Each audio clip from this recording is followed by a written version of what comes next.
तो जब आप वर्शिप करते हो मुंह खोलकर, इसका मतलब आप अंगीकार करते हो वचनों का कि परमेश्वर का मसा घर उजड़े बनाता है, नया बनाता है, पाप से खत्म करता है। हालेलुया। मुझे बहुत बुरा लगता है कि जब लोग जीवित परमेश्वर की इतनी फायर से भरी महिमा हो रही हो, वर्शिप हो रही हो, और कुछ लोग इधर जा रहे हैं, खाने पीने जा रहे हैं, इधर उधर ध्यान है, कौन आ रहा है, कौन जा रहा है, पुलपट पे कौन कैसे वर्शिप कर रहा है, कौन कैसे बजा रहा है। परमेश्वर से उनको कोई लेना देना नहीं है। मुझे बहुत दुख होता है इस चीज का कि जब एक विश्वासी परमेश्वर को जानकर भी वचन जो नहीं पढ़ते, उन्हीं का ये हाल होता है लोगों का, क्योंकि उनको पता नहीं होता कि परमेश्वर का वचन क्या है। और जो वर्शिप टीम जो वर्शिप कर रही है, आराधक जो वर्शिप कर रहे हैं आगे, वो क्या गा रहे हैं उनको कुछ नहीं पता, क्योंकि वो स्पिरिचुअली आत्मिक तरीके से भटके होते हैं। वो पर्सन परमेश्वर के साथ कनेक्शन ही नहीं जुड़ पाता। जब आप वर्शिप नहीं करेंगे, आराधना ही नहीं करेंगे, आपकी स्पिरिट कभी रेडी नहीं हो सकती बिना वर्शिप के, आराधना के। जब आप परमेश्वर की महिमा को करेंगे, आपकी स्पिरिट रेडी होती है रिसीव करने के लिए। आप आत्मा में आ जाते हो जब आप वर्शिप करते हो सच में, तो आप जो इधर उधर के माहौल में से, जो दुनिया के माहौल में से आप निकल के आए होते हो परमेश्वर के भवन में, तो परमेश्वर के भवन में जब आप वर्शिप करते हैं लगातार 2-3 घंटे, तो वो चीजें आपकी लाइफ से निकलनी स्टार्ट होती हैं जैसे जैसे आप वर्शिप में आगे बढ़ते जाते हो। जिन लोगों को वर्शिप का अहमियत पता नहीं कि वर्शिप क्या है, सो वो तो कभी भी मुंह उठा के चर्च में दौड़े होते हैं। उनको नहीं पता कि चर्च स्टार्ट होने का, वर्शिप स्टार्ट होने का टाइम क्या है। उनको कुछ भी नहीं पता, ये भी नहीं पता कि परमेश्वर है कौन। सिर्फ उनको ये पता है कि यीशु मसीह चंगाई देता है, यीशु मसीह चंगा करने वाला है, यीशु मसीह आशीष देता है। ये सच है, लेकिन लेनी कैसे हमने आशीष? हम छोटी छोटी बरकतों को ले सकते हैं। परमेश्वर का स्वभाव है चंगाई देना, बरकत देना, आशीष देना, लेकिन हम एक्स्ट्रा ऑर्डिनरी, जिसको बोलते हैं हमारी सोच समझ से परे जो आशीषें, जो ब्लेसिंग परमेश्वर ने हमारे लिए रखी हुई हैं, अपने लोगों के लिए, अपने विश्वास करने वालों के लिए, अपने प्रेम रखने वालों के लिए, वो आप कैसे ले पाओगे जब आप आत्मा के माहौल में नहीं जाओगे, जब आपकी स्पिरिट कनेक्ट नहीं होगी, जब तक आप परमेश्वर को नहीं जानेंगे, जब तक आप पवित्रताई में नहीं चलोगे, जब तक आप परमेश्वर को जानोगे नहीं पूरी तरह से। फिर अन्य जाति लोग भी जो परमेश्वर को नहीं जानते, वो उनको भी पता है यीशु मसीह कौन है। तो आप में और अन्य विश्वासियों में कोई फर्क नहीं है। वो भी जानते हैं कि यीशु मसीह क्रूस पे चढ़ा, यीशु मसीह पवित्र है, यीशु मसीह कुंवारी कन्या से पैदा हुए, यीशु मसीह ने कोई पाप नहीं, इतना तो वो भी जानते हैं। जानते हैं कि नहीं जानते? मूवीज देख के, है ना, सीरियल देख के, कोई सॉन्ग सुन के, सबको पता होता है। मैं बचपन में होती थी छोटे से, मुझे थोड़ा थोड़ा याद है कि तभी मैंने प्रभु यीशु मसीह की मूवी देखी थी, पर मुझे ये पता नहीं था कि है कौन ये। तो हमें ये पता था कि यीशु मसीह है, लेकिन कौन है वो एक्चुअल में, यीशु मसीह है कौन, ये नहीं पता था। आज के विश्वासियों का यही हाल है कि वो जानते हैं अन्य विश्वासियों की तरह, अन्य लोगों, अन्य जातियों की तरह यीशु मसीह है, लेकिन है कौन, यीशु मसीह कौन है, ये नहीं जानते। जब आप परमेश्वर को जानेंगे यीशु मसीह कौन है, क्यों आपने प्रभु को ग्रहण किया, जब आप पहले दिन आए आपका विश्वास क्या था, तब आप, जब आप वचन को पढ़ोगे, जब आप पूरी वर्शिप को करोगे, जब पवित्र आत्मा आपकी लाइफ में आएगा, तो सच में परमेश्वर को आप सच में जान पाओगे डे बाय डे।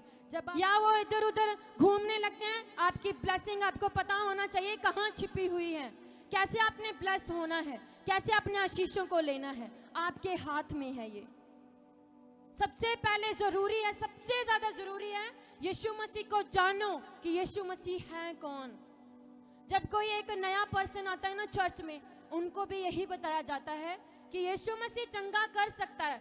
कई लोग आते हैं, न्यू पीपल आते हैं, यीशु मसीह पहले दिन उनको चंगा कर देते हैं, वो जानते भी नहीं है यीशु मसीह कौन है, उनको वचन भी नहीं समझ आता, कुछ शब्द समझ आते, कुछ ऊपर से निकल जाते हैं। लेकिन यीशु मसीह का ये स्वभाव है चंगाई देना, डिलीवरेंस देना, हीलिंग देना, एक चिन्ह देना कि यस मैं ही परमेश्वर हूँ। मेरे हाथ में पापों की माफ करने की अथॉरिटी मेरे हाथ में है, तुम्हें चंगा ब्लेस आशीषित करने की अथॉरिटी मेरे हाथ में है। वो इटर्नल लाइफ, वो स्वर्ग का रास्ता, वो जीवन, वो सच मैं ही हूँ परमेश्वर, ये बताता है। जब आपकी लाइफ में, मैं यही बताती हूँ उनको कि आप पहले दिन भी चंगे हो सकते हो, दूसरे हफ्ते भी, ये परमेश्वर की मर्जी है। लेकिन सबसे इंपॉर्टेंट चीज है कि पहले यीशु मसीह को जानो कि वो है कौन।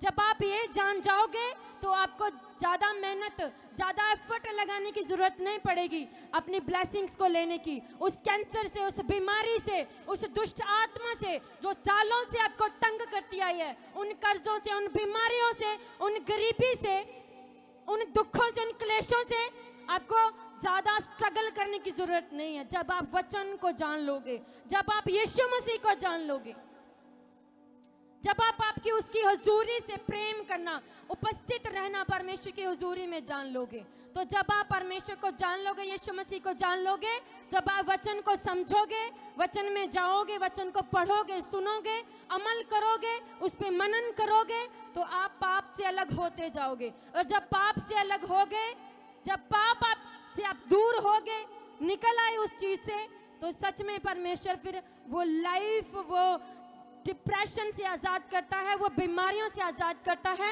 वो गरीबी से आजाद करता है। ये परमेश्वर का स्वभाव है। लेकिन परमेश्वर वो इटर्नल लाइफ भी आपको देता है। हालेलुया।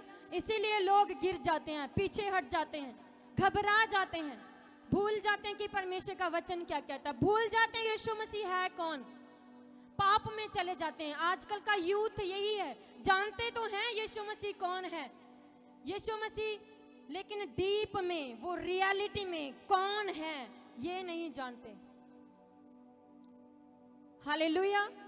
उसी ने हमारे लिए क्रूस उठाया, उसी ने हमारे लिए अपनी बेइज्जती करवाई यीशु मसीह ने, ताकि हमारी शर्मिंदगियां, हमारी बेइज्जती खत्म हो, हमारी शर्मिंदगियां खत्म हो।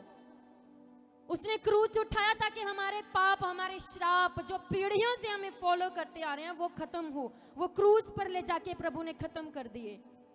वो कोड़े क्यों खाए परमेश्वर ने? ताकि हम बीमारियों से आजाद हो सके। वो गरीब क्यों बना?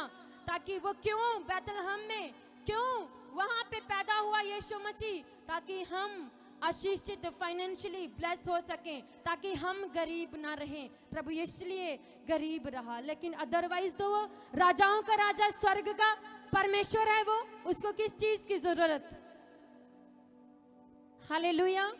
क्यों परमेश्वर ने इतना दुख सहा हमारे लिए? लेकिन अन्य जातियों को यही पता है कि यीशु मसीह कौन है, क्रूस उठाया। लेकिन क्यों उठाया? जब तक आपको ये पता नहीं, आप कभी भी कंप्लीट डिलीवरेंस, हीलिंग नहीं ले सकते। हालेलुया।